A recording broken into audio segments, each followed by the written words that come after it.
Me R we এই দুটো শব্দ কখনো কি ভেবে দেখেছেন? এমটাকে যদি আমি উল্টে দিই তাহলে কি হবে? ওটা উই হবে, ডাব্লু হবে। তো এই যে আপনি আজকে যেখানে দাঁড়িয়ে আছেন সেটাতে আমি না ভেবে, মি টাইম না ভেবে উই টাইম ভাবুন। আপনার যেখানে আজকে আপনি রয়েছেন সেটা শুধু কি আপনার সফলতা? এটা একটু ভেবে দেখবেন। আমার সফলতা না। আপনাকে যদি আপনার চারিপাশের মানুষগুলো সাহায্যই না করত তাহলে কিন্তু আপনার আজকের যে সাকসেসটা সেটা কিন্তু হতো না।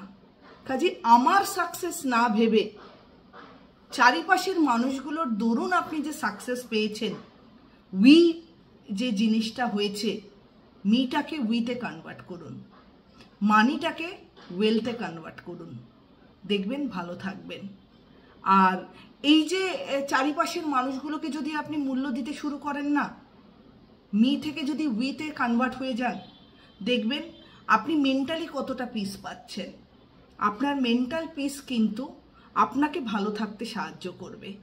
আপনার মেন্টাল পিস, মেন্টালি যদি আপনি পিসফুল থাকেন, আপনি শারীরিক দিক থেকেও কিন্তু ভালো থাকবেন। কেন কি আমাদের মনটা কিন্তু আমাদের শরীরটাকে কন্ট্রোল করে। কাজেই শরীর খারাপ থাকলেও মনটা যদি খারাপ থাকে আপনি ভালো থাকবেন না। যে মুহূর্তে আমি থেকে আমি সরে গিয়ে আমরা অ্যাড হবে, সে মুহূর্তে কিন্তু দেখবেন আপনি ভীষণ ভালো আছেন। আর এই ভালো থাকার দায়িত্বটা কিন্তু আপনাকেই নিতে হবে। আর আপনার এই সাকসেসের জন্য হ্যাঁ, আপনার এফার্ট ডেফিনেটলি ম্যাটার করে, বাট আপনার এফার্টের সাথে সাথে আপনার চারিপাশে যে মানুষগুলো রয়েছে তাদের এফার্টও কিন্তু কম ছিল না বা কম নেই। তো সেটাকে বুঝে, সেটাকে মূল্য দিয়ে আপনি এগিয়ে যান, দেখবেন আরও প্রচুর সাকসেস আপনার জন্য ওয়েট করছে। আর সাকসেস আপনি পাবেন যদি মিটাকে উইতে কনভার্ট করেন। তো ভিডিওটা কেমন লাগলো অবশ্যই আমাকে জানাবেন।